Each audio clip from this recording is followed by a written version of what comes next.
Yep, Hey, it's really good. hey. Welcome back to the Gnostic Informant, and you are about to attain true gnosis. We are Myth Vision. And by the way, just let us know in the chat if the connection's good. We'd love to get some feedback if possible. Like out the gate Yeah. feedback, like, yes, this audio is actually going through this thing that I held for 30 minutes that you didn't have right on the damn thing. Yeah, Oh. we have a few things we got to correct.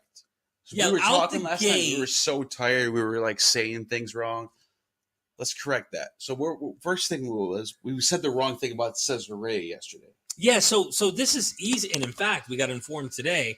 It's so easily confusing because there's multiple Caesareas, and the one that we were at was the Maritime on the coast, right there. And this is one that Herod the Great actually made for Caesar Augustus, and they, he pretty much impressed him with that. Am I being too loud? No, you're just too close to this mic. That's good.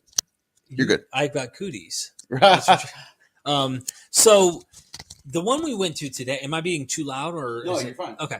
The one we went to today was the Caesarea Philippi, which just, I did not expect. Like every day, something crazy. You're like, what?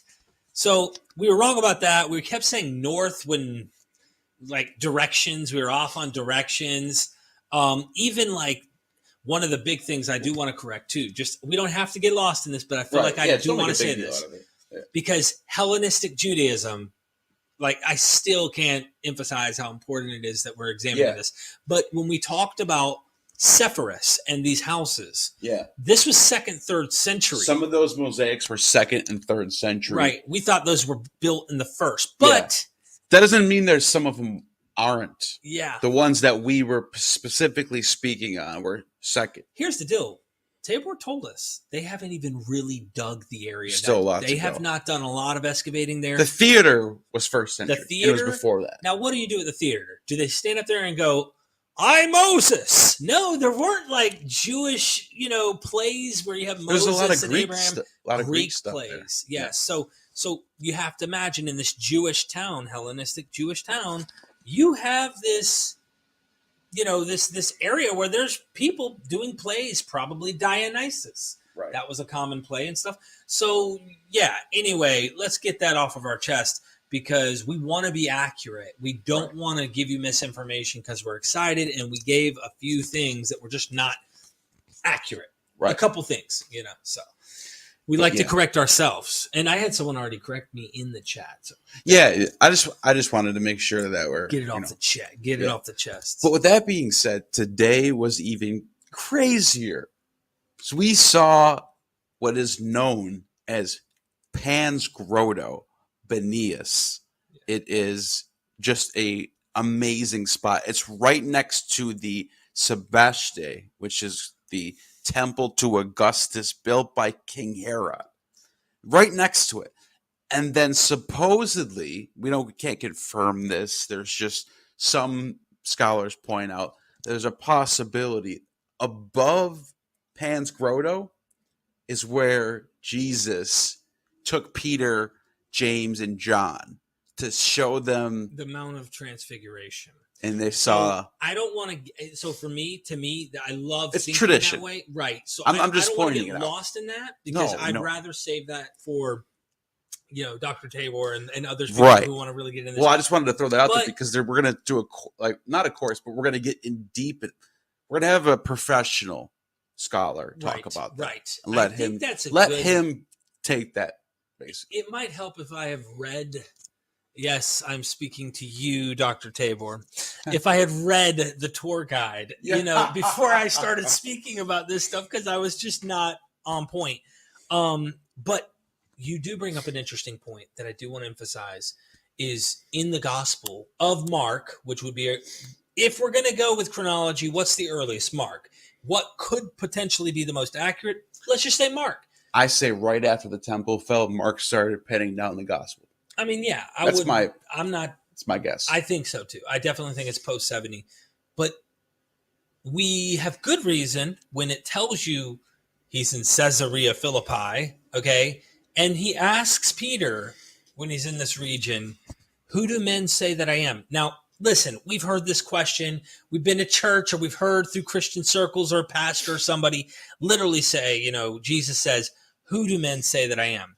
But like something happened to me today, sitting on the site, looking at Pan, looking at this portal to the underworld of Hades, to the Greek and pagan deities right here in this region, knowing that this is where the temple to Augustus was, which would have been multiple other gods that would have been worshipped in the Caesar cult, on top of Herod the Great, who's here. There's Jewish and pagan mix going on. And I'm thinking to myself, was Jesus right here, like looking at all these things, these other gods, and then he's kind of winking at the guys going like, "Who do men say that I am?" Like, I'm going to tell you who I really am. And he's a challenger to the other deities in the region. I don't know, man, because monotheism, as we think of it, is a bit anachronistic. Right. And Jesus, according to the Gospels, also says, like, it is written, you are gods, right? So what the heck does he mean by that? Well, Christians will go, it just means you're judges. Like you have authority to, make calls and make judgment calls and things. But is that what it really means? Or is it saying, look, just worship one supreme God, henotheism, but there are many other gods out there? And is Jesus just one of these? He's claiming like that he was one of these? I don't know, man. I don't know. Was he just claiming messiahship? And others started to make more of it. I tend to go that route, but it made me think today, if he's sitting in this spot with all these temples and Pan and everything, and he says, "Who do men say that I am?" Maybe he's competing. Yeah. I don't know. And so I'm sitting there near Tel Dan, listening to Tabor and some other people discuss the site. And I'm looking at some of these inscriptions that are Greek and some Hebrew and just a mix of everything. There's a lot of different things happening in this location. The north is a crazy place. It really is. It's very, very rich in culture, very mixed in like what's going on up here. Mm-hmm. And so just to jump back to Pan's Grotto, I was listening to another tour guide. He was speaking in Hebrew to his people that he had following him.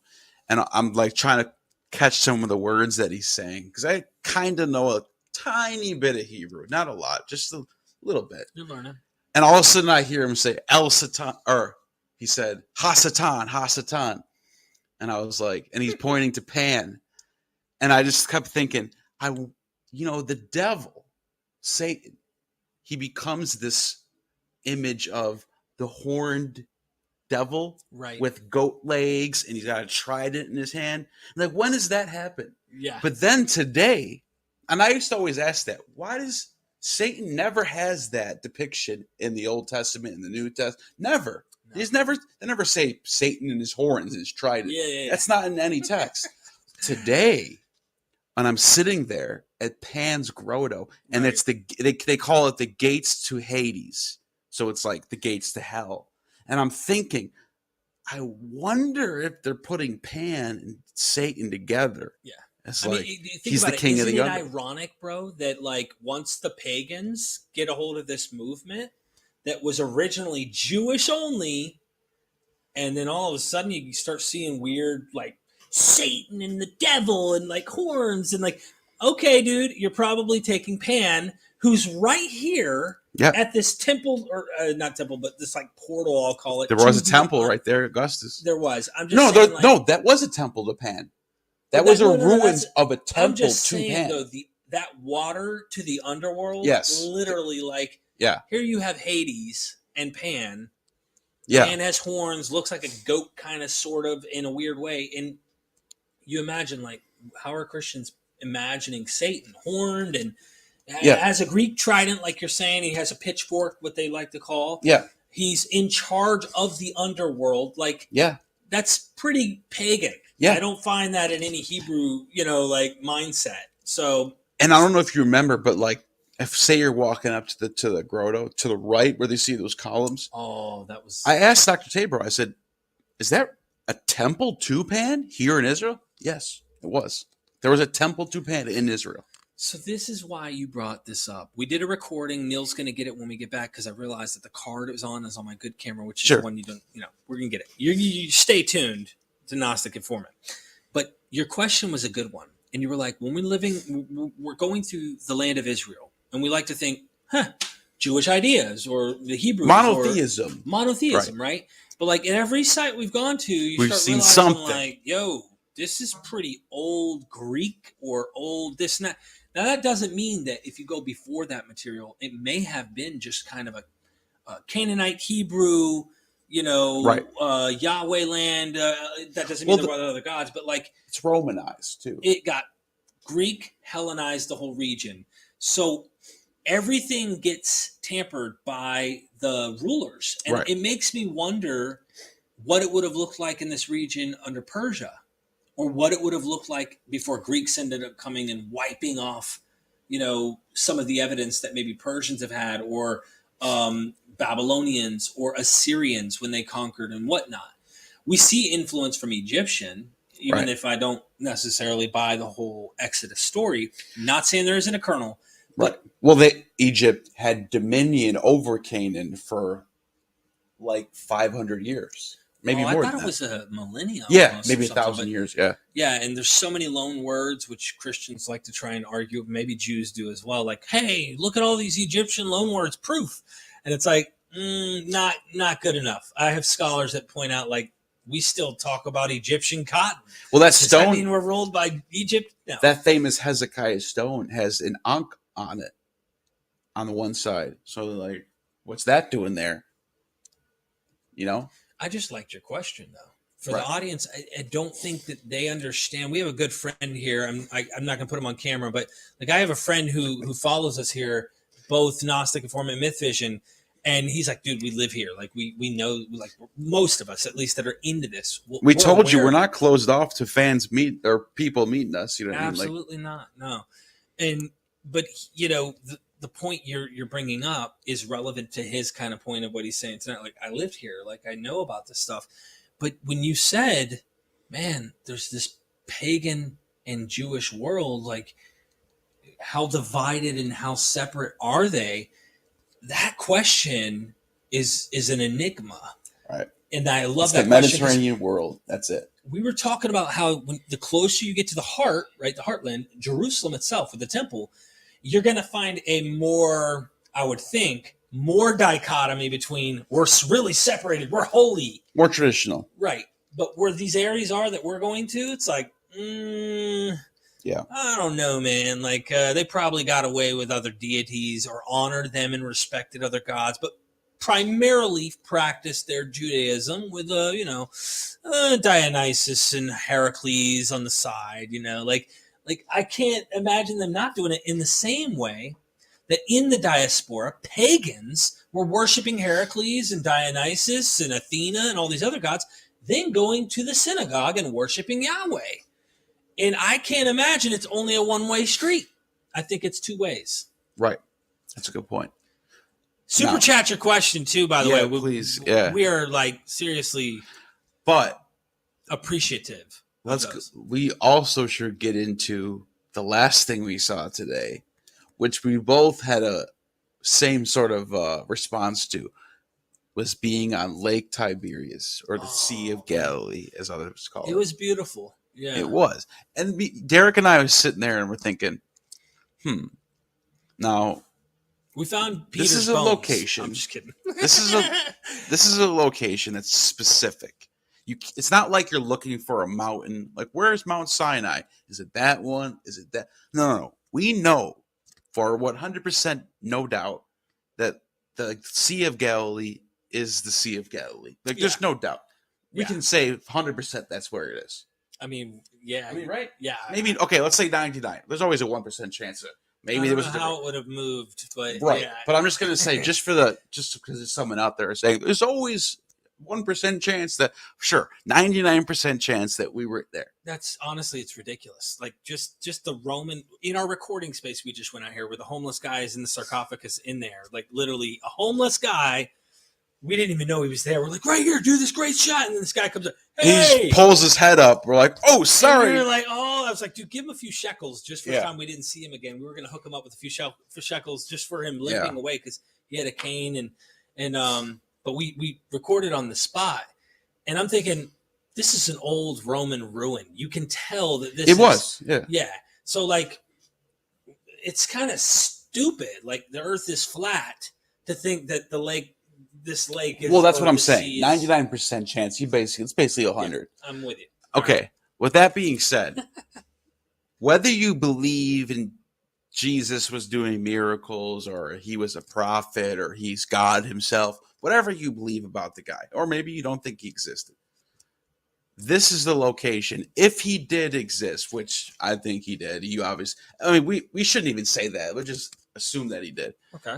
Because we're going with the scholarship. Let's go with your there's just high probability we think there was a guy. Got it. Okay. Yeah. We're just gonna go with that. And then that being said, here's a spot that pretty much everyone agrees on that this is related to him somehow. Right. I mean, the gospel writers are claiming he walked on water here, but a lot of the story that's being told are in this location. Like, I like where you're going with this. Like all of this little coastal areas of the Sea of Galilee, like Capernaum, and just all these different areas that are right off the Sea of Galilee are central to the story. Right. Magdala's right or here. Or even 2 or 3 Cana's days over walk. here. It's in the region. Right, in that little region. Right. So we're sitting there in this lake and thinking, the most famous man that ever existed on this planet was in the same water as us that we're in right now. Right. It's pretty interesting. I think it's interesting. I think what's also interesting in the way that you started to make me go down that path of thinking is, let's play the hypothetical before we assume this guy existed. Right. Let's talk about his existence for a second here, because we've asked that question a million times on Myth Vision. Did he even exist? And you have to ask like really basic questions. I think common sense, when you ask these basic questions, will make you lean in a direction, in my opinion, depending on how you look at this data. For example, let's just say Mark starts to write this story we call the Gospels. Historicists plus mythicists both think these are stories. Right. We all do. Even people who think he existed versus people who think he didn't. The question is why did Mark continuously put him in this region? Why put him around this lake? And why is the Sea of Galilee becoming the Lake of Tiberias right here in this political fervor between Augustus, very Hellenized area, into Tiberias, right? So like now you could have put him in Jerusalem. Could have put him in put him on Samaria, anything. But why this little backwater spot? Nazareth? Why this little? Why? And so, to me, it leads in this direction over and over, as we've been talking to John Klappenborg, who deals with social communities and groups. He kind of is the guy who's examining the unions, the community unions that were connected to social cultic statuses and whatnot in the 1st century, 2nd century onward. And he uses that heuristic approach to look and compare it to other communities. And I'm thinking, fishing people, well, how it talks about tax collectors a lot. Whoever wrote this gospel is aware that tax collectors are literally sitting on this Sea of Galilee, which is now Lake of Tiberias, and they're waiting for people to catch fish so they can tax them. So they have a social network that is really connected to these fishermen, and this author's aware of it.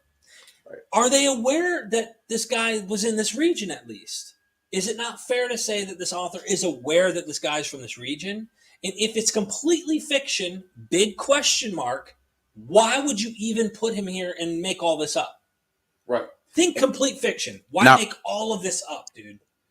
Now, if we were to refer to the church historian Eusebius, who we know isn't always right, and there's often times where some people will say he might be making stuff up or fabricating the facts. Yeah. But if we just trusted him on this one thing, because a lot of people will say just hold that thought for a second, because a lot of people will say if Paul didn't say it, then it's just a myth. If it's in the Gospels, it's myth. Paul's the only one we could consult for the historical kernels. Right. Like he was crucified, and that's all we know. Everything in the Gospels, it's up in the air. We can't say that it happened or not. Okay, whatever. That's if you want to go with that. But Eusebius seems to think that when Mark, who I think is the first person to write a gospel, he thinks when he penned down his gospel, it was in Alexandria, where he had access to a lot of books. This is because Mark's a scholarly text. Mm-hmm. It's drawing from other sources easily. He definitely was doing it scholarly. Eusebius says that he was with Peter doing this, or even if not Peter, somebody maybe who knew Peter or knew who these apostles were, knew the story. Yeah. And if that's the case, then we can say why Mark knows all these details. And I think there might be something there. Yeah, I mean, even if you wanted to, you could try and argue that he's heard through the grapevine of some. And by the way, when we say Mark, we're just meaning whoever author wrote of Mark. whoever wrote. We're just assuming, even yeah, though the we're name using traditional names, just to clear that up, because you know how someone's going to say you think that Mark name really didn't get Mark? put on till later. Okay, yeah, they're sure, right yeah. about that because we yeah, agree. no, you're right. But yeah, but we're just saying that just so we don't have to keep saying the long thing. Whoever wrote, we're just going to say Mark. We'll just establish that. Right. I think that they're working off something somehow. They know something. And of course, Christians want to go the whole way and go, duh, Peter, dude. Peter told him all of this stuff. That's what Eusebius is saying. Yeah, but if you were to get me, like, they would have been smarter if they were going to try and play this one and said, Paul. Actually, the guy was a companion of Paul. I think the reason why this became a problem is because they have the book of Acts. So now they have this really big issue because the whole book of Acts, or the Acts of the Apostles, is really kind of the Acts of Paul, but I don't want to call it that because there is a real Acts of Paul, which is really not orthodoxy. So I don't want to even get lost in that. The point is if you read the book of Acts, it's all about Paul. It's really like how it goes from the Jewish community in the 12 to like handing this thing over to this. Here's this hero we call the Apostle Paul. And so they can't have, Luke be the companion of Paul and then turn around and be like, oh, and by the way, Mark, which is very Pauline, be also a companion of Paul. It's just really odd. They worked it into Peter, probably for political reasons and to give, control on their pedigree back to who really knew the Lord and who was really close between Gnostics and those who aren't. And I just thought of something, because Eusebius' account of Peter helping out Mark probably might not be right, just for the fact that when was Peter killed? Before the Gospels written, right? I didn't even think about this. I don't know, because John, I would imagine he was dead before the war.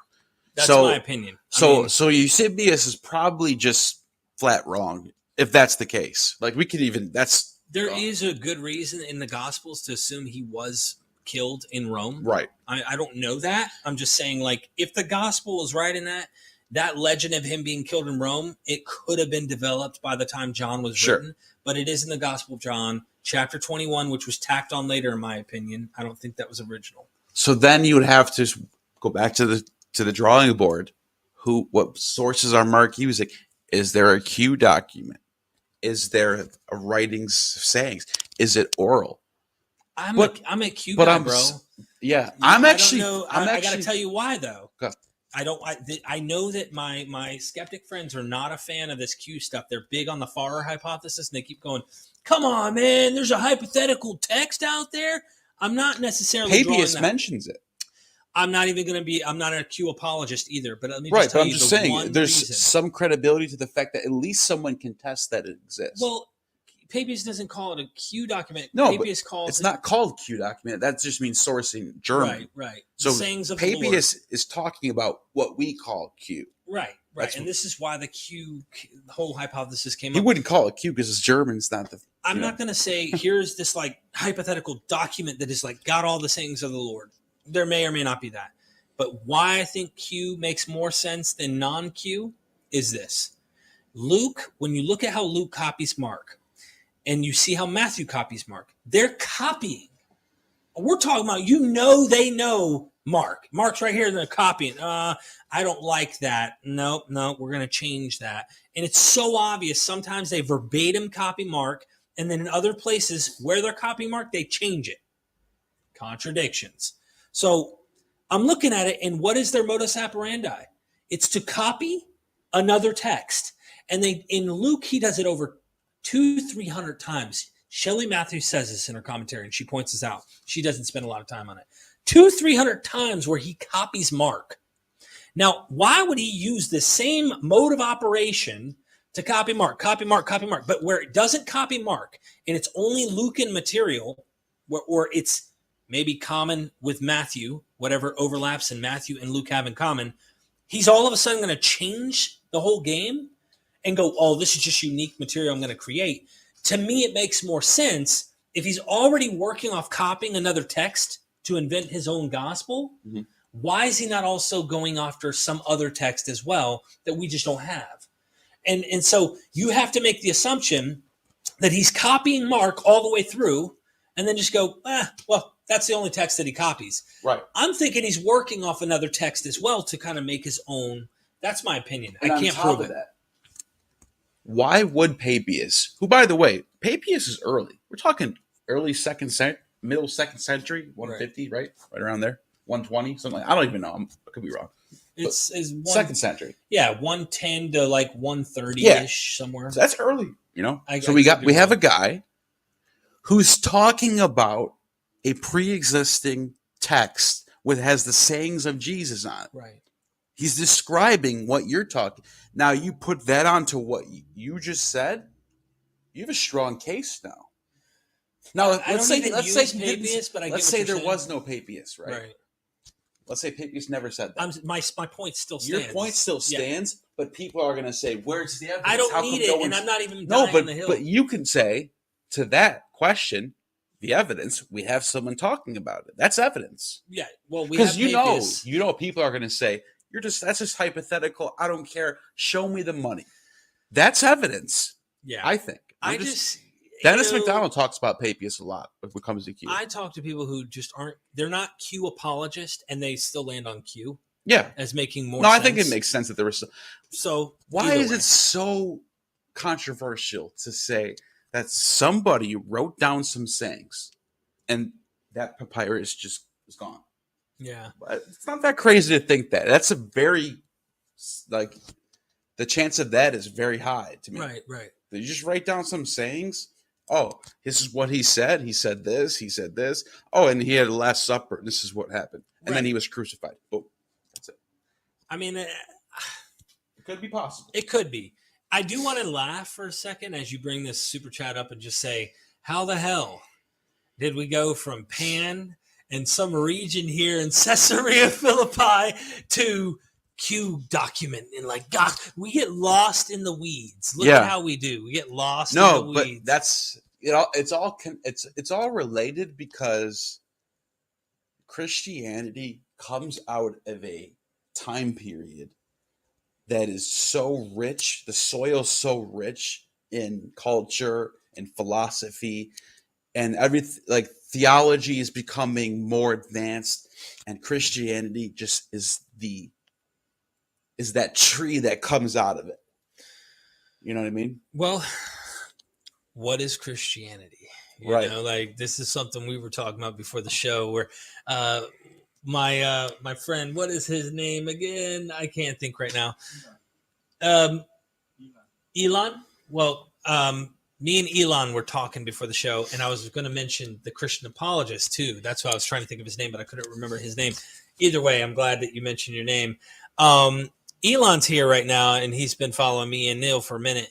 He's actually visiting, and he lives here locally. And he's like, there's no way in hell you're going to Israel, and I'm not meeting you guys. I mean, come on, man. Right. I got to meet these guys before their apotheosis. Don't worry, my friend. I won't take any worship till we're done, Yeah. All right, I'm kidding. But on a real note, the Christian apologist who made the video recently, you might watch in YouTube and be aware of it. Melody Joy's in the chat, and Melody knows. He was saying, turn these guys off. I'm shocked your name wasn't on there. But I showed up on the thumbnail with Paula Gia and Genetically Modified Skeptic and all these people where it's like, turn them off. Christians, are you doubting? Have you been watching these skeptics for a while? You need to stop. Yeah.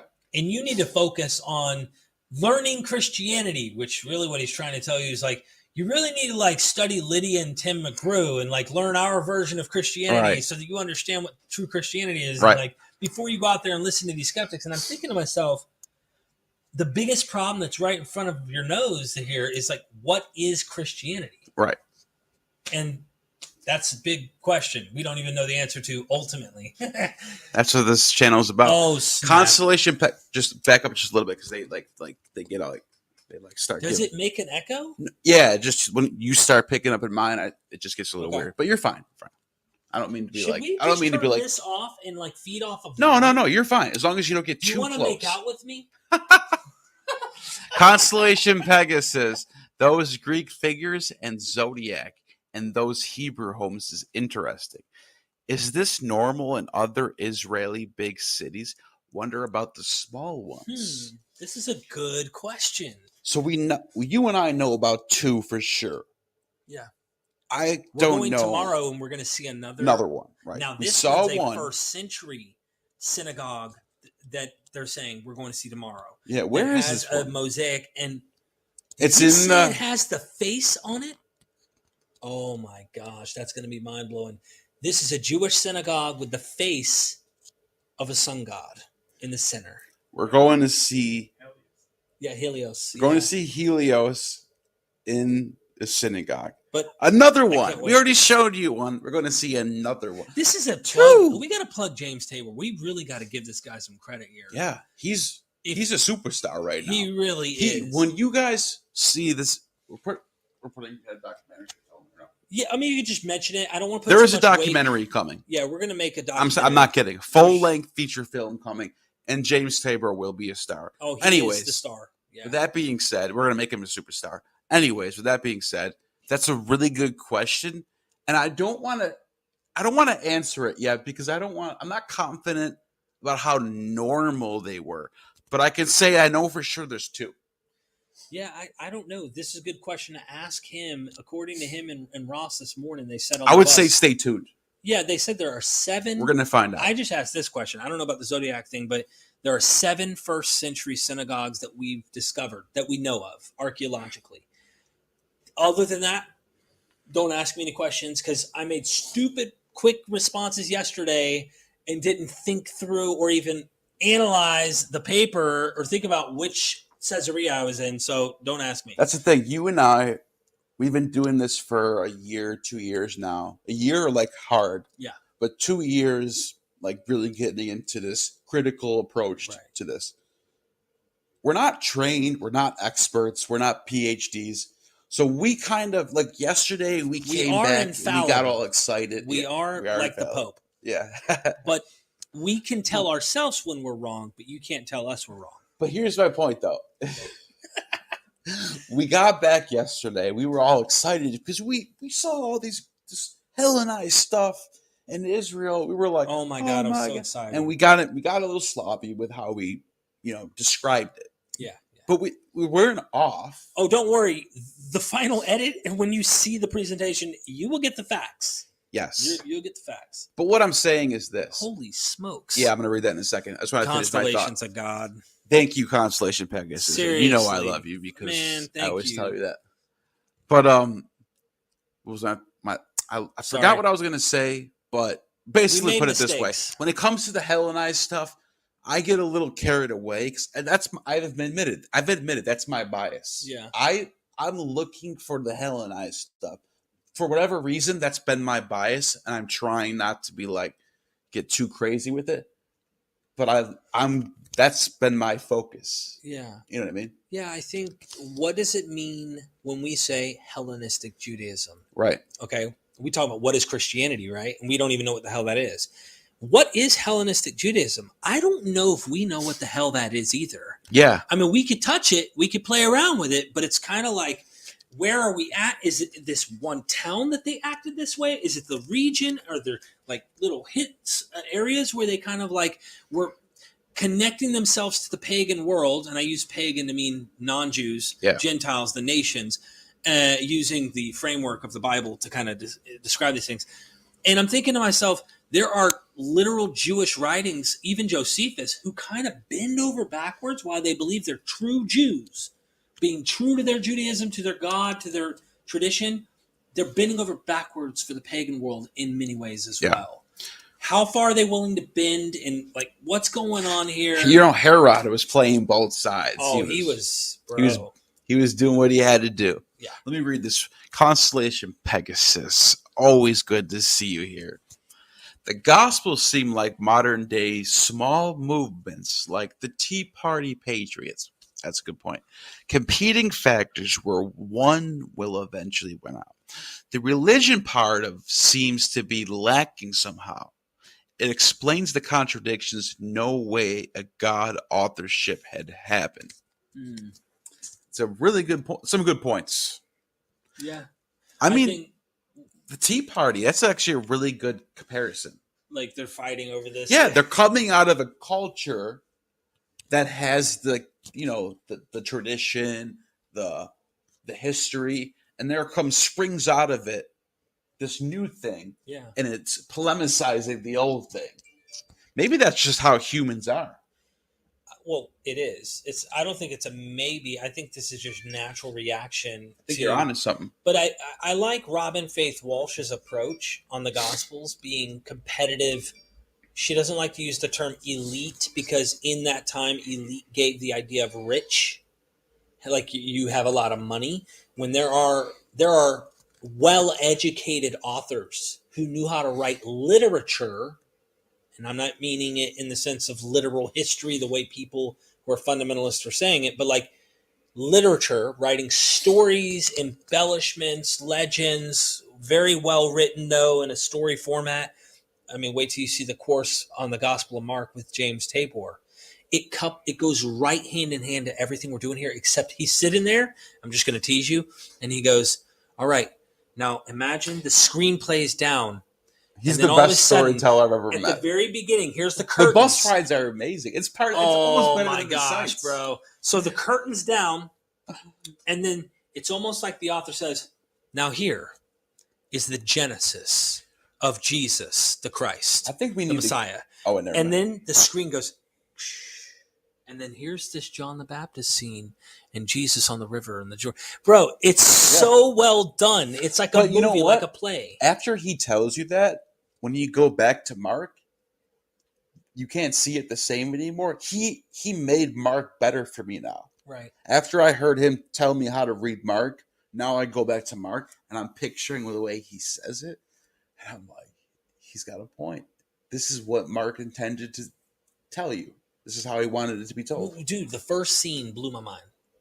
And I'm just teasing you because he goes into mini scenes. The very first scene, this is how it really is in Mark.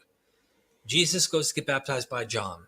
He's like, I'm not, okay, I need to be baptized for the forgiveness of sins. The what? Ain't he sinless? I thought he was sinless. I thought he was God. He shouldn't need to be baptized. Anyway, Matthew didn't like this. But anyway, the other Gospels were not big fans of this. They fixed it. They're like, dude, Mark, what the hell were you doing, bro? Like, bro, what were you doing? Bro. So anyway, skip that part. Here's the interesting part. Then he gets baptized, comes out, and the Spirit descends like a dove.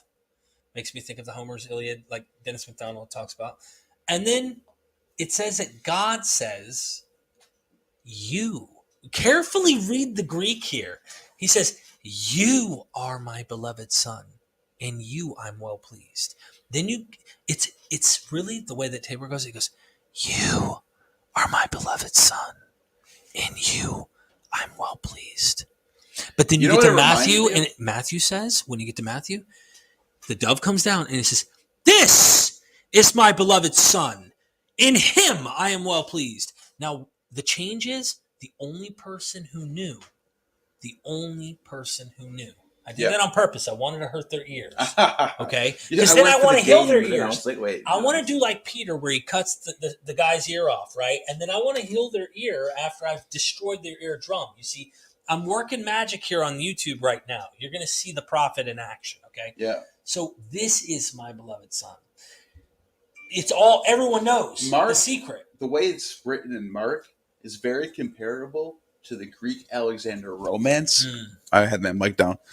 When Alexander goes to Egypt and he goes into the desert and he says to the oracle of Amun, what happened, or what is the fate of my father? He's talking about Philip of Macedon. And he said, your father. He said, I'm your father.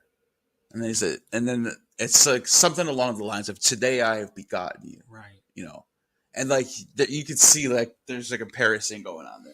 I also thought that when I mentioned the Iliad and the Homer's Iliad Odyssey, Telemachus he's losing hope and wondering if he's even the son of Odysseus. That's when Athena sees and comes down, flies down, the Greek says, descends like a dove, flies down onto Jesus, flies down, right? And then tells Telemachus, you are your father's son. She encourages him, gives him power. Then he walks right into the house with the suitors and tells them off. Get out of here. Yeah. And they're like, what got into Telemachus? The same thing happens in Mark when Jesus enters his own hometown, and the people are like, dude, what got into Jesus? What the heck? We know this guy. Like, what in the world does he? So I think that's literary, but I wouldn't say it's literary to act like they made up all these regional locations like there wasn't a guy. I just think this is how you would write literature. Do you think the idea of a son of God would have been controversial in Judaism? Or do you think that David was a son of God? That's what I'm saying. That's what I'm trying to get at, because but I don't. A lot of people think, oh yeah, of course it would be. But then you look at the Old Testament, you're like, well, there's some examples of that. Right. The sons of God are in Job. You know? I mean, you could. Yeah. So this is. But it's never really a person, except for what you just said. David gets called the son of God. David does get called a son of God. The thing is what is meant by son of God in the first century. Right. We have the same problem when we talk about apocalypticism. Because it's all over the Greek and Roman world. That's right. Standard. I don't think, and I could be mistaken here, but I don't think son of God is just this simple term just being thrown around. Like, I think there's significant meaning in the cultural context in the first century in the Greco-Roman world for using son of God. When you have Caesars that are sons of God, like, I do think that Jesus being a son of God, he's an adopted in a way, but there's a strange way, like Plutarch talks about virgin births, and it's not the way that you've heard in some cases where the God actually has sex with the woman, and people are saying, I'm literally the offspring of this God. In the first century, the Jews kind of adopted this, and they took on, Paul talks about this, literally. Paul mentions that you are adopted sons to the Gentiles, but it ain't just the Gentiles. Romans 9, verse 5 and 6, he talks about to you, Israel, pertaineth the adoption as sons, because Yahweh had to adopt them. Yeah. There's like this Jewish ceremony that a woman, you know who the mother always is, but you're not sure who the pappy is. You know what I'm saying? And there's a ceremony where finally the father would come and say, you are my son. Today I am your father. Like, it's a ceremony. Hold that thought, because I want to get into Yes. Lion King. Yeah. I want you to tell the story.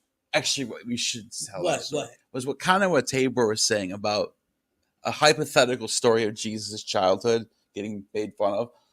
But we might have to hold that. Yeah, I don't even want to forget that. There's some magic. Just put it this way. There's going to be some cool stuff coming down. That's something Tabor does that I've never heard anyone else do. John Dominic Crossan comes the closest, but Tabor is the most unique scholar. Well, he's so entrenched in all this stuff. He knows so much about the details that I think he's qualified to fill in the blanks, fill in the gaps. Yeah. Like, you and I don't. We can't do that. I would have Someone never like known him about can the do that. crucifixion of 2,000 Jewish men in this region after there was a revolt. That story is so much, and you can't imagine Jesus growing up in this region. Wasn't filling, or even was being told by his parents, his friends, his family. Anyway, let me read these out. Constellation Pegasus, thank you so much. You're really helping me out.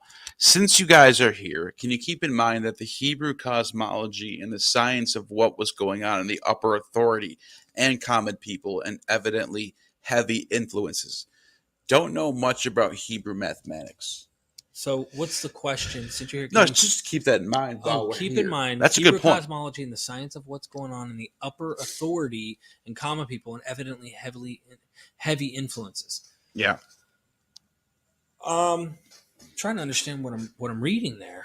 No, I mean, the way they thought of science, the world, the universe, compared to what we think of it.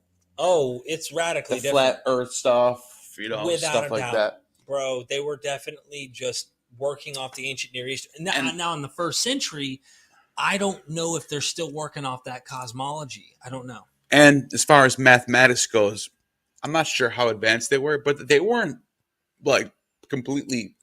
They were pretty smart, especially the Babylonians had good math. 60s, base 60 math comes out of there, right? Which we still use today.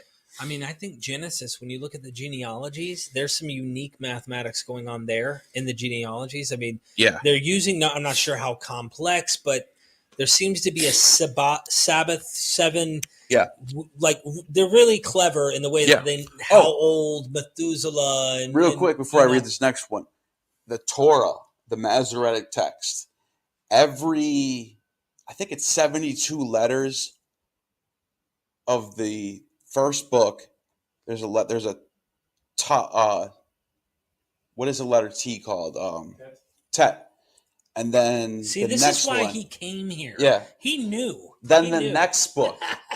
So Genesis, then Exodus, 72 letters is Vav, which could be an O, tall. Then the third book, 72 letters, Resh. And then it says the word Torah. And then just backwards, they do it like that too. It's Torah backwards. So they have this, the Masoretic text is so precise that they have like little words in there. Like little, and that's how they check to see if the scribe did it right. Interesting. I haven't looked into that. Now you're talking about Genesis. I'll show you that. I probably butchered it. Torah isn't tough. What is it? Tough. Torah isn't tough. Torah isn't tough. Tough. Okay. But it's also a T. Oh yeah, that's what I meant. Yeah.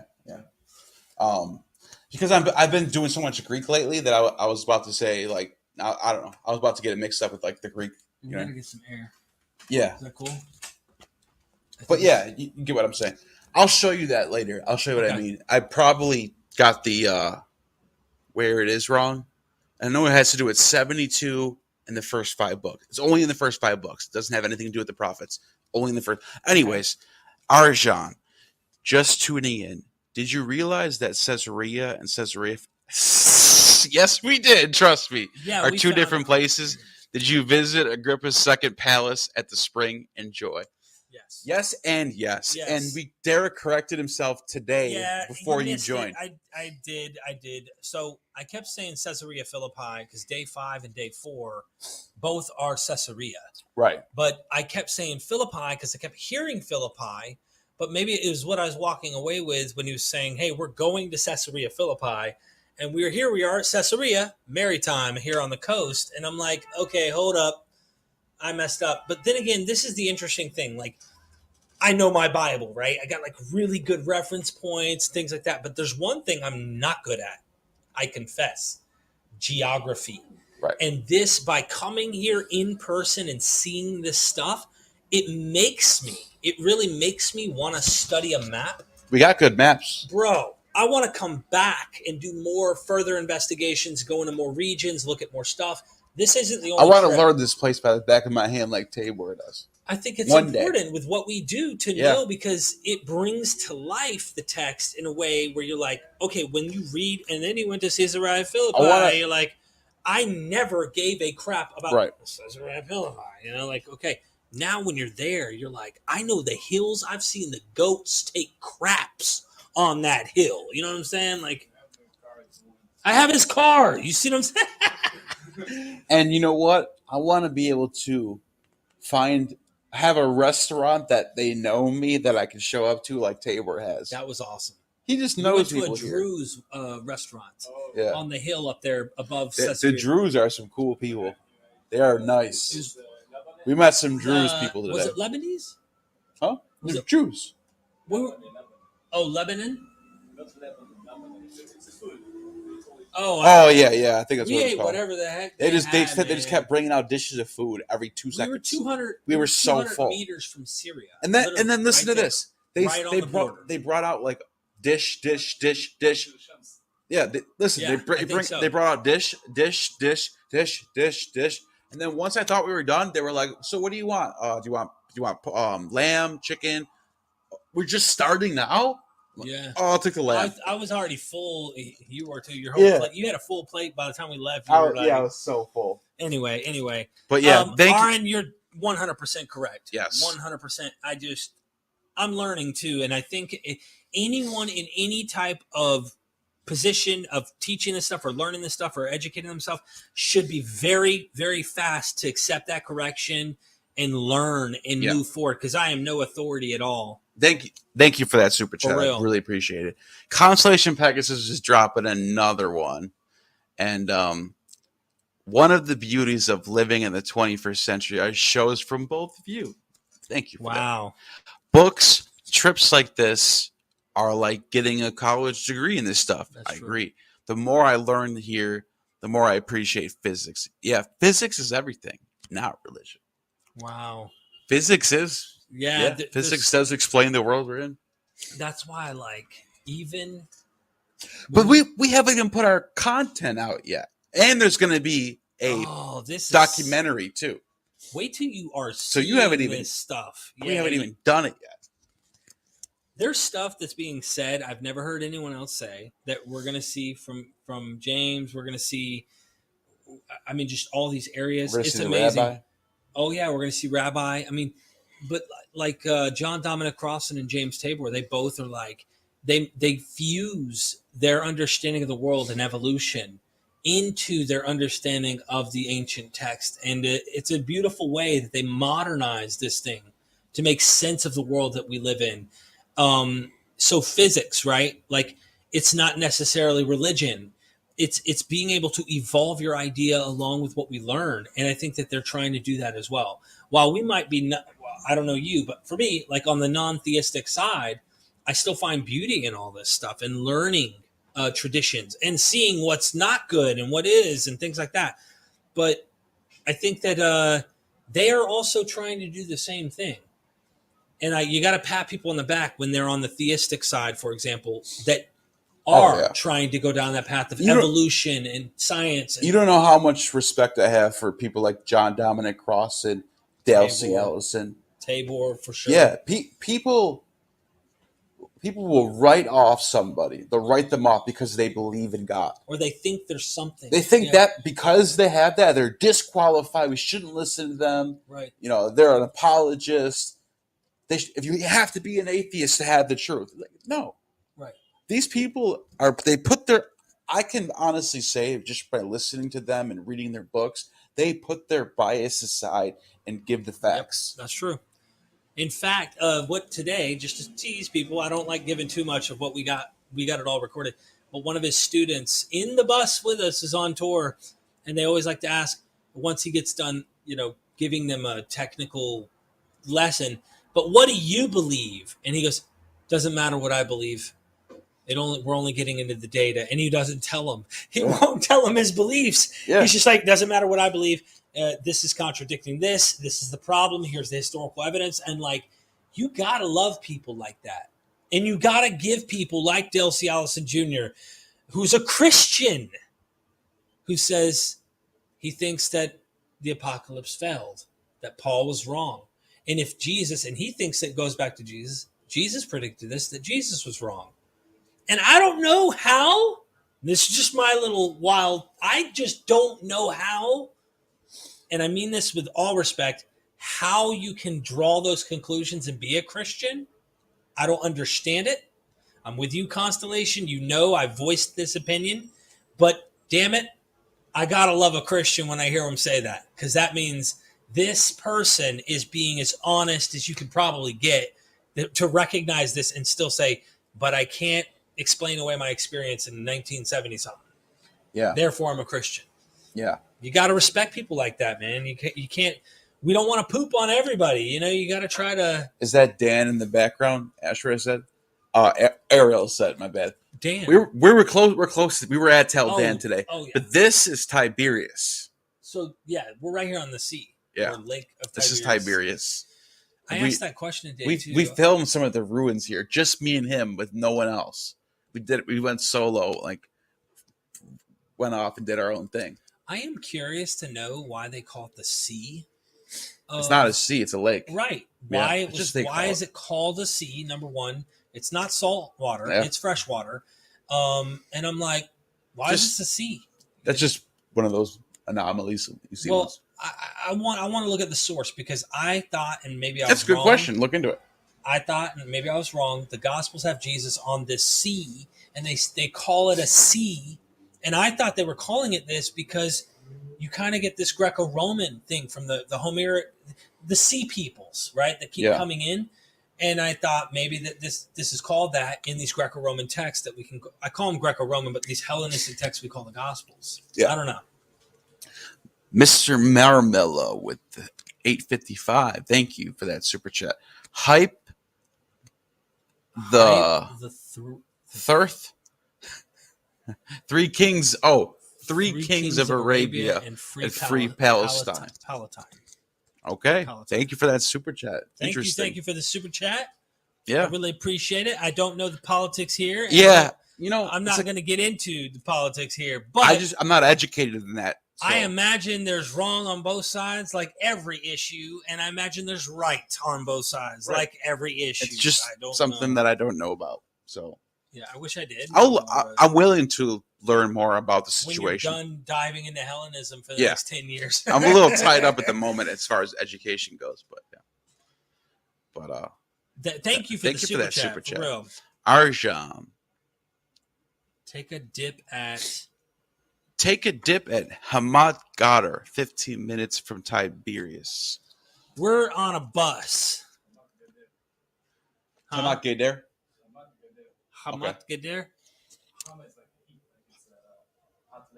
Oh, is it a hot lake? Oh, it's one of those hot lakes. Oh, that would have been cool. Hot. Oh, we're doing hot word. We're so busy with spots that we're following. We're doing like 10 things a day. Oh, he's looking it up. Yeah. Hot fountain. Yeah, like a hot bath. He said it. Yeah. You know, it's interesting. When we were at the Caesarea, the first spot, the maritime, the port. Right. This is the Caesarea port city where Paul supposedly was brought to the boat to get arrested. Yeah. Anyways, they had baths there. They had like official Roman, like for example, someone like Pontius Pilate would be staying there in Caesarea. He would have been in that bath. Just saying. But these baths, it wasn't just in Philippi either. Right. Well, the Caesarea one. You talking about Maritime? Yeah. The Caesarea one has the baths right on the coast. Oh, and there was a statue of the goddess Hygia, and they had it in the museum, but it was out near the bath. That's what it said in the description. And I'm just thinking, this is like a little Roman city in the middle of Israel, completely Roman. You have the Medusa, the Gorgons, you have the Temple of Augustus. They have Drusilla holding the cornucopia, the horn of plenty. Right. Listen to this. There was a Corinthian column with the head of Serapis on top. That's an Egyptian god. He was so popular during the Roman period that he was all over the place. He was in Greece. He was in Rome. He was in Israel, as we found out. Yeah. Serapis. That's a good one. James Tabor's expertise is in the Mediterranean. Yes, he's all over this stuff. Yeah, and that just blew. Just seeing all those artifacts in that museum, just really I don't know. It was so incredible. Let's see. I love this stuff, guys. You guys are being awesome. Oh, we got a new member, Mr. Marmello. Thank you for joining. I so appreciate that. And by the way, you didn't click it. I did. It's taking. Oh, there it goes. Mr. Marmello, just so you know, I'm putting out exclusive content from this trip that will only be for members. Or if you're on Patreon, don't worry, you're going to get the same thing.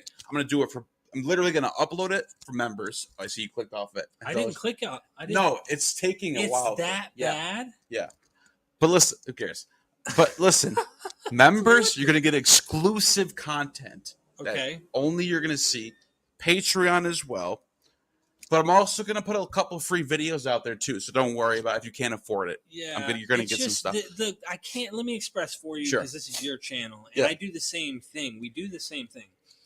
I can't emphasize how much the support makes this possible. Yeah, I wouldn't be here in Israel if it wasn't for people like you. And if we can't have this leverage of saying, here's private content that I'm giving exclusively to people who are financially supporting us, and they are the only ones who access this, then there's no way to really leverage that kind of income to guarantee you could do this full time or make trips like this even possible. Right. We would like to, we don't want to put any in stone here. We would like to end up in Greece next year. Okay. We would like to possibly travel. Athens or Crete, one of those two. Maybe we hit both. I don't know. I'm just saying, like that'd be crazy. That's like doing Egypt and Israel. It's a like little that's too much. That's not gonna. Yeah, and then the editing process, the time that goes in. So the point is, thank you to people like you, Mr. Mr. Marmello, for supporting a channel like this. You're going to get exclusive content that no one else will unless they become members. Yeah, and the same thing goes for Patreon. Yeah, but we try to keep everybody happy, but the lights have to keep on. So. I have to give to the people who support me. I have to, Sorry, I had to emphasize it. No, that's exactly what I meant, and that's just. That's the nature of our things. friend here, Elon. He is a Patreon supporter. Yes. Of Myth Vision, and in fact, he just drove and just wave. Can you at least just wave to everybody real fast? Do you mind? You don't have to. Just wave your hand. Can you say hello to the camera? Oh, come on. You want to sit down? Come on, man. Just move that book over. Yeah. So look. Here. We got a member, Patreon member who came here to see us. A true fan. Well, his Patreon, here. but I will go and join your Patreon also. If you did, that'd be great. You don't feel pressure to do it though. Man, but everybody's joining the Patreon right now. I feel like we should sing Hallelujah. Yeah. Hallelujah. Okay, that got real serious real fast. Okay. Like the guy on the boat today. Yeah. He was like, he was cool though. He was cool, but you could tell he was ready to start proselytizing. He wanted to convert people. Everybody. The guy that was driving our boat in Lake Tiberias, he was a Christian believer. He was a cool guy. I really liked him, but he was definitely trying to convert people. Yeah, for sure. But what does he think about you? He doesn't know. I was filming him, and he didn't realize Satan's spawn was right in front of him. I didn't want to say nothing. I was like... I just tell him to have like 8-9 days more.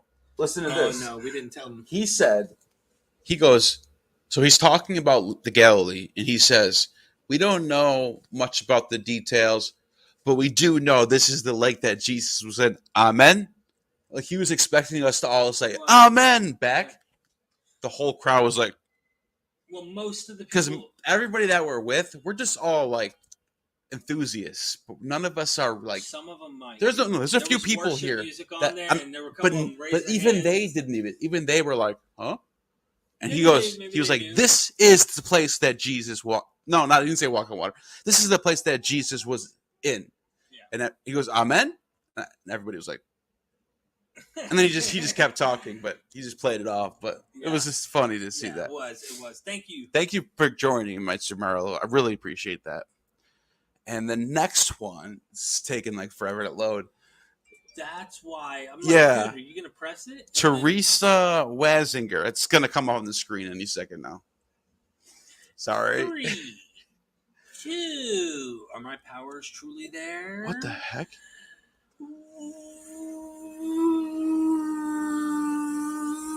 That's weird. All right, I'll have to read it from over here. This isn't going to work. If you run into Jesus, make sure to get him on camera. Just wondering if there is a big question you want to answer with this trip. That's a really good question, Teresa. Thank you for the super chat. I can't get it to come on the screen because of the connection. If you run into Should I try to reload? Yeah, will you kick off? it'll kick you off for a second. Okay. And you All may right. not want Let's to try this. So what's the question Show. again? Take your What mouth is there off. a big question that we're trying to Oh, ask? here we There it go. goes. Yes, I have an answer. Okay. Tracking Jesus. That's going to be the documentary. We're Yeah. tracking the footsteps of the historical Jesus, not the mythology Jesus. Well, we're we're tracking running the into the foot- mythology as well, and that's the No, thing. yeah, we're looking at it, Yeah. but we're tracking the truth. Right. We're trying to figure out what's likely, and if he did exist, where would he have been, and is it plausible? Is it, it's not ridiculous to think people were born, and it's also, if you look at the track record of humans, not ridiculous to see people have mythologized people who are born that are Yeah. great to groups that Yeah. they find great. And so Apollonius Etiana. I mean, George Washington's an example. Abraham Lincoln. I'll never tell a lie. Right. You get a lot of people who, once they die 20, 30 years later, people write myths about them. It happens a lot. Yeah. Alexander the Great was one of them. And he had what we talked Augustus. about. Was it 3 different, James said, 3 different biographies about? Yeah. Suetonius, he wrote the life of Augustus. Let's see. 100 years after he died. Almost exactly 100 years after he died in 14 AD. Suetonius wrote the life of Augustus right around 20 AD, right around there. Right. About 100 years later. He's talking about this guy being the son of God and performing miracles. Oh, yeah. Portents at his birth. Yeah. Online. People were seeing him in their dreams and all types of crazy magic stuff for him. So there's another example of that. But yeah, so as far as Jesus goes, that's kind of been the theme of this trip, is tracking down where this guy was, but also taking in other aspects Hellenism of is this another place we're question. in, Israel. The Hellenism and the impact that's had is another thing. But I want to say this too. Let me shut that real quick. Israel, the people of Israel are just amazing. I don't know how else to say it. Like, I think of the story of the people, the Jewish people, the story. There's nobody else on this planet that has a history that is like continued, that goes back all the way to antiquity and before that to ancient times, when you can trace a narrative and there's a continuation, and they kept their traditions and they're back in their homeland. But wouldn't the Hindus also be that? I mean, they go way, way back. They do. That's a good point. But as far as what I think, what you're trying to, in this, tell me if I'm wrong here. In light of all of the crazy, all of the catastrophe, in light of them constantly being conquered under the going through a submission lot of trials, right? They're still. You have tracking. You have to admit it's a remarkable story.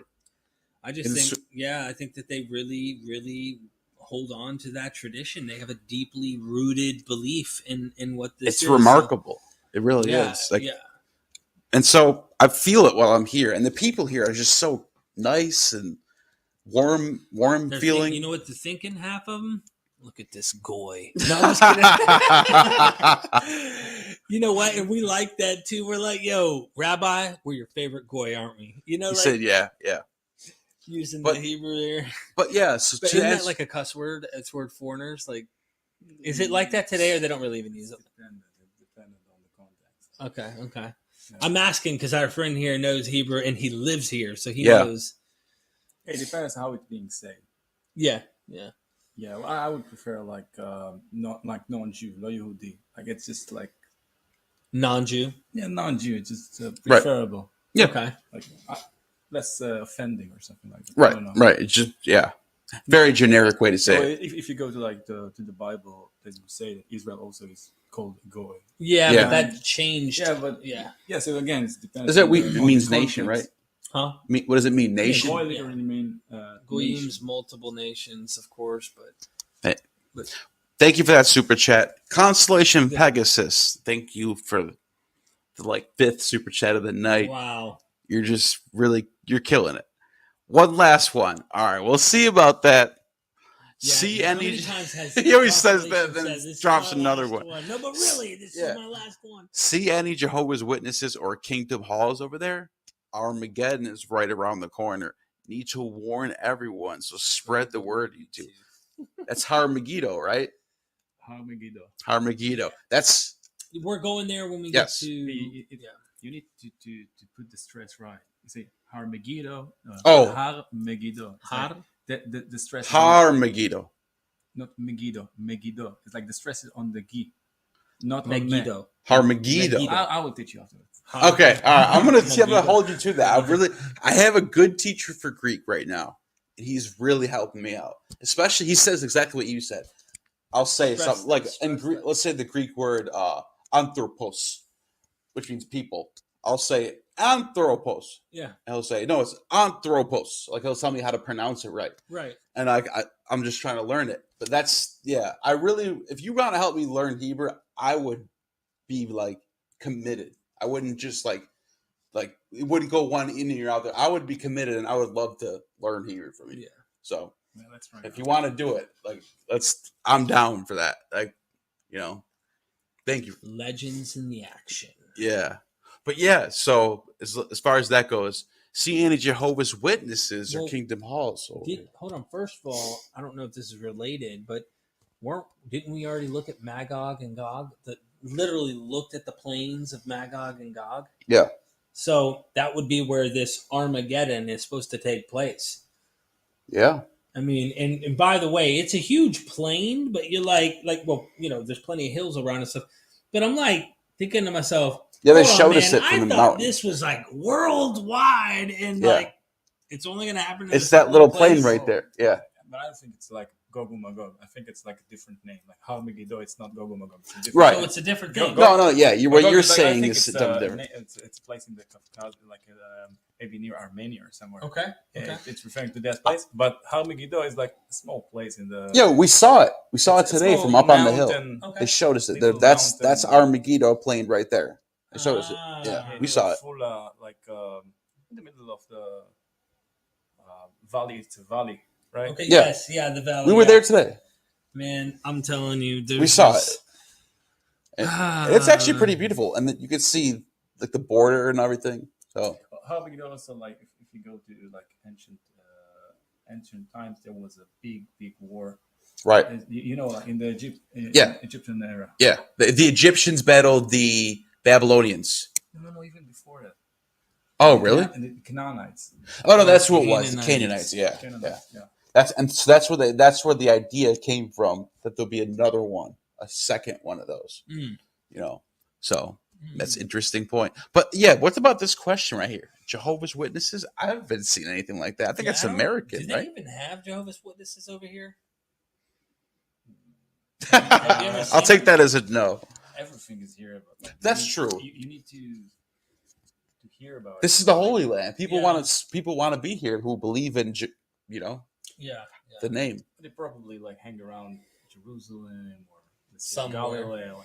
Yeah. I don't know if they're concerned with Jerusalem, because I think every fundamentalist is concerned with this place. Maybe. Think about it. It's if they believe the Bible, they believe in this place. Yeah, I don't know, because they in their mind everybody got it wrong but them. Right. And it came out of the burned over district in New York, so I don't know if they really give a crap about like the Holy Land or anything like that. I don't know. I don't even know what Kingdom Halls is. Do you? Yeah, that's their. Okay, that's what I thought. I kind of their that. little synagogue, so to speak. Yeah, I have to my knowledge, no, but you know what? We'll look out for it. Yeah, we'll see if we see it. Up and see. Yeah, thank you for that super chat. Arjan with another one, and it's loading. Oh, that was quick. Will you be riding one or two donkeys in Jerusalem? Two. Yeah. Of course, it has to be two. Matthew's correct. We got to fulfill the scripture. And we got to stand on them like this. Yeah, to make sure. Yeah. I think that's such a funny point that Aaron's bringing up here. It's Aaron, I think. The J is silent, I believe. Okay. But I think I always say that. He never correct me on that. So yeah. But I think that's funny that Matthew literally sticks out with like a sore thumb with two donkeys. because this author's so concerned about fulfilling scripture rather than history. He literally reads Zechariah 9:9, where it talks about it's a Hebrew parallelism, and he reads it literally. So this is a Greek, writer who's reading the Septuagint and is seeing what looks like two donkeys, but it's really one. Just it's a Hebrew parallelism explaining the same thing: the foal of an ass, the colt of a donkey, or whatever it is, and it's just saying the same thing twice. And then they copy it and they're like, Jesus, to fulfill the scripture over here, he had to ride on two donkeys. Like, dude, that's hilarious that gospel is so about fulfilling scripture that it does that. Yeah. Thank you for that super chat. It's a good point. Thank you. I can't believe how many super chats I've had tonight. So everybody, just want to say thank you. Yeah, absolutely. Consolation Pack, good question. The difference between a YouTube member and a Patreon is it's your preference. If you prefer to join YouTube and just because it's easier, you want to pay through YouTube, you can do that. I prefer if people join my Patreon. That way you can have access to message me with, ideas, or, hey, I know the scholar, he's wrote this book, maybe you should get him on. That's the way to go. Patreon, join the Patreon. But YouTube membership is fine. As far as my channel goes, there's no difference. If you're a YouTube member, I will upload the same exclusive content that I put on Patreon.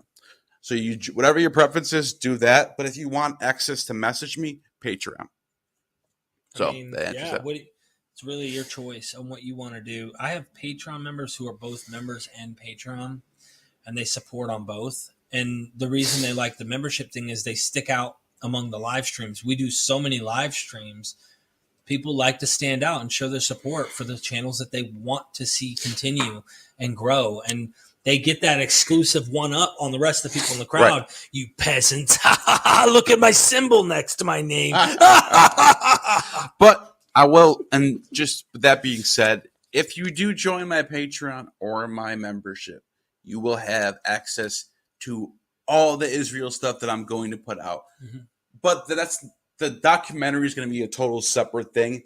That's going to be a Tabor thing, and Derek and I will give you more information on that as we go forward. Are you? That's going to be the big kahuna. Are you still sending your nudes on your Patreon? Yes. Or is that on the? That's happening right now. Yeah. So join the Patreon if you want butt cheek images of Gnostic informant.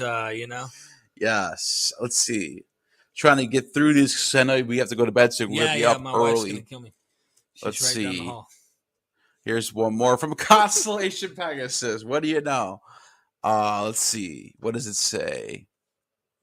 What does your Hebrew friend think about the Zodiac in those homes? They're asking you a question, man.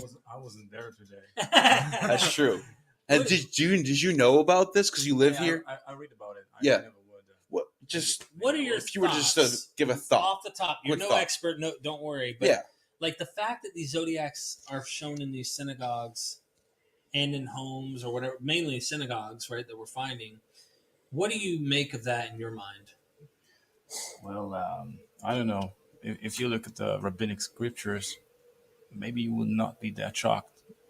Now, what about the idea that in the center of it, there's a sun god, Helios?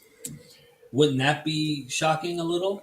I think if we're going to rabbinic apologetics, they will say to you who knows who those guys were. Maybe they were just a heretic group or something. Right. So I don't know. Yeah. I don't know. But possible. To me, plus up in the north. I don't want to speculate because I don't know. Yeah. I would say that the type of. But you're not shocked. No, I'm not shocked that the Hellenistic influence of the area. I'm not shocked because it's kind of depict on the Talmud that there were a very big Hellenistic influence. Yeah, there is even if you go into the Talmud, you see a great sage, Tana, that goes into to the bath, and there is a statue there, Aphrodite. Yeah, and ask him why do you go there? There is a. So you say no. I came here first, and then they put it. I'm not intending to worship it. Yeah, but it's still here. That's a very stoic attitude. Yeah, but and so they say something like they put it in this dirty place, so they don't really care about it. It's just styling. Like Yeah. it's so. See, I like the Talmud. There's a lot of wisdom in there. But the idea of a dialogue, a back and forth discussion, the Mishnah, the Gemara, going back and forth, duking it out, it reminds me of Plato's dialogues with Socrates. It's totally Hellenistic. Yeah. Dialect. Yeah, that's what a lot of people pointed that out. The idea of the Platonic dialogue shows up in Rabbinic Judaism, Talmud. Not only in, I think, like Christianity, also Yeah. Judaism. Oh, yeah. Also, like afterwards Islam. It's The epistle. Every one of them is like kind of a Hellenistic phenomena. People don't really really be able to develop like this if we were going to an ancient era that was not influenced by Hellenistic mindset. That's a good point. So a lot of people think that maybe there is an influence. It's not just an influence. It's just It's everything. everything. Yeah. There's no borders. That's the background. You cannot. It's the Mediterranean You world. cannot separate the background. He's got it down. That's the fact. Well put. Yeah, well said. But that doesn't mean that like Judaism doesn't have like its special Yeah. character. Yeah. Like we live in the modern world, so we kind of have all of us has this kind of modern Western view, but then each nation has its own special Identity. ideologies, philosophies. But we all kind of if you go like 1,000 years in the future, and you want to see like what like these nations, what do they think, what do the people think, you will need to understand that in this Western context. But then afterwards, each nation has its own ideologies, very, very different ideologies, rival ideologies. But again, everything needs to be understood in the context of the Hellenistic era. Imagine someone trying to describe our context in 1,000 years from now, even with the media. Even today, they are failing. I know. We don't even know what we're in. Right. Do they really know what they're in? I don't know, man. Right. That's a good point. But Ariel makes a good point too. Yeah. Some Jews hated the Greeks, others loved them. That's true. Everybody's an individual. Oh, there is some kind of like there are sages in the Talmud. There is I think in the Tractate of Sabbath 31. And then there is 3 sages. One of them they ask about the Romans. Some of them love them. Some of them hate them. Some Right. of them are they're like ambiguous about it. Like so. Have you ever read the passage? And I where- think the sages they put it that way in order to kind of reflect How the people different are. idea. It's not just what these like 3 sages thought. It's just to reflect how Population. how different rabbis can have different Opinions. opinions over like the overall empire. Right. But every one of them is legit in its own way. So Right. it's all part of the. Yeah. We're not separating Oh. out of it. That's what I was going to say, because you mentioned how the dialogue, the idea of a dialogue, has its roots maybe in Hellenism. The epistle was a genre that was used by the Platonists. Right. Writing epistles, it's like it's a formatted like a letter, but within that letter is philosophy injected into it. Paul's doing that. Yeah, 100%. Yeah, it's not new, Without but a doubt. Everybody. so yeah, you got a lot of that. Let's see. The next one is Aaron. Please ask Tobias Singer whether Jews ever celebrated Passover on 2 consecutive days. Synoptic verse John. Thanks. It's a good question, and I will ask him that. You will see me ask him that. Yeah, you definitely need to remember to ask him that. I'm curious to Yeah. see his thoughts. Oh my. What are your thoughts? Passover is in the middle of the month, so it's quite and like it's in Jerusalem, right? So why would they like if it's the first day of the month, then like What is the energy like By the here? way, we still have like if you go to the first century, we still don't have like the fixed Hebrew calendar. They still like the deciding like which day of the month will be, and they need to actually watch the moon when it's Lunar. yeah, when the lunar phase starts, right? Yeah. So maybe like the first day of the month, it could be 2 days because like you still don't see it like in the evening, but maybe in the morning we'll see it on sunrise. But when you come to Passover, you already know, at least in Jerusalem, for sure, you know that like it's the Passover. So I don't know of any occurrence like this, at least in the Talmud, that they were celebrating Passover for 2 days. Yeah. Yeah, but That's interesting. you What is look the in it- energy like during Passover? Probably, you mean in the temple? no, like just even 2022 Passover. What is it like in Israel Is it during Passover? very nationalistic, right? No, it's kind of a cultural thing, like families all Yeah. sitting down together, even secular families.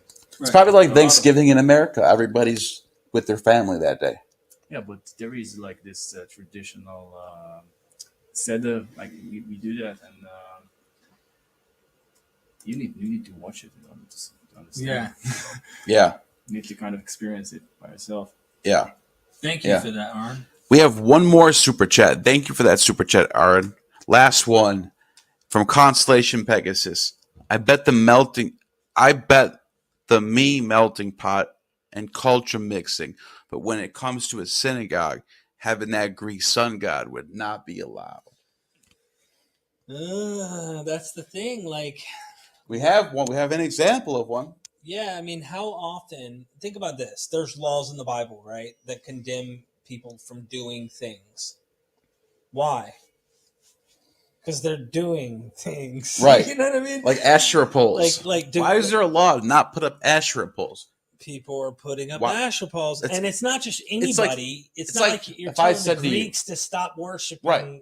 But it's like if I said to you, we're making a law that says you're not allowed to make a sign that says googly googly on it. Why would I say that? Why would I make up that law? Nobody's doing that. Right. Oh, the key word is nobody's doing that. So if they're putting that law there, people are doing it. Right. So you kind of wonder in this is the interesting part that I think we should really we won't have time to get into all this in depth, and nothing I'm saying ever really comes from me. It's just from studying the academics.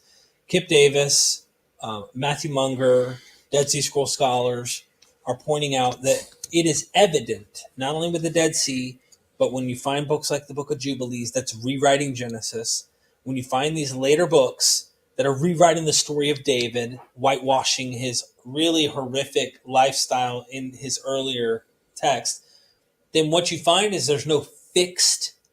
When we say Torah, right, we just think, oh, first 5 books of Moses. But like, really, we want to like call that Tanakh. And like, there's so many things. This fixed text of who believes what and what the actual Jews in the certain region are reading as their scripture is not evident. Like, so if we find this Helios, sundial with Helios in the center in a Jewish synagogue with Greek and Hebrew writing, who's to say that they have the Torah, as we like to call it, the first 5 books with the law and all that in it? Who's to say that that's exactly what they have? Yeah. I have something to say about it. Yeah. So if you look at the rabbinic text, like in the Talmud, I think maybe it's on. I will look it up. I think it's a Megillah. So the rabbinic sages, they even like they put a debate that they had about some books, like the Book of Esther. Mm-hmm. Is it part of the Codex or not? Then you have like the Book of Ezekiel, because like some of the things on Ezekiel, like they seem to contradict some of the verses. We should. Yeah, Point that out. Jews were finding this stuff out before. Yeah, they were like Before skeptics, Yeah. Jews were pointing this out. Yeah. I have a lot of things like the. Yeah. Okay, so Moses didn't write these, like there's also stuff. so like it seems like in Ezekiel that some verses are contradicting. So in the end, when they putting it up like into the scriptures, they need to reinterpret or interpret it in a way that will not contradict the overall mindset that they want to like they believe to be truth, right? Right. So if they took a book, even if it's like you might think about it just another apocrypha, it might be a candidate. Some of them maybe thought it will get in, not get in. But in the end, they saw how overall people are interpreting like it, like some groups. They thought, oh, this is too dangerous, like the Book of Enoch. So they say, okay, maybe it's good, but we cannot handle it. It's out. Because if you read it, like this will lead you to all this kind of beliefs that all other people, and I will argue that like maybe some of the Gospels or something like that could find the way in if the Christianity that we know today would not like be that like Roman Catholic. Right. So Yeah. but it's it's all like big speculation. Right. Yeah, That's a but good like point. a lot of anachronism goes like when you go to the first century, because mostly all the people that lives there are not aware of the future. Right. Right. That's a good point. I gotta look into the Talmud more. There's so much Yeah, interesting there's a stuff lot of in there. fun stuff there. And this is the last super chat. I know you gotta go. Yeah. Your wife's gonna kill you. So we gotta go, guys. Thank you for the super chats. Don't send any more, please. Thank you, Aaron, for the super chat. Visit Bethesda and Old City Wall, Jaffa Gate, which we are doing. Yes. Thank you for that. I'm gonna And climb you will the wall. see. All the Jews there are gonna watch a goy climb the wall. I'm gonna do it. No, you know the wall where The wall. the Welling Wall. Oh, I'm gonna What if you climb did it that? right in front of everybody. He'd get arrested, wouldn't he? And I'm gonna go kick outside the temple. Oh, The yeah. temple is the whole thing. That's true. I'm just. Yeah, but you still can't climb I'm it. playing. Oh, Yeah. climb it? Yeah, I was joking It's around. not It's steep. Yeah, it's steep. if I fall, I'm dead. Thank you for the super chats, guys. Yeah, we're gonna record out there and stuff too, so that'll be good. And you have just attained true gnosis.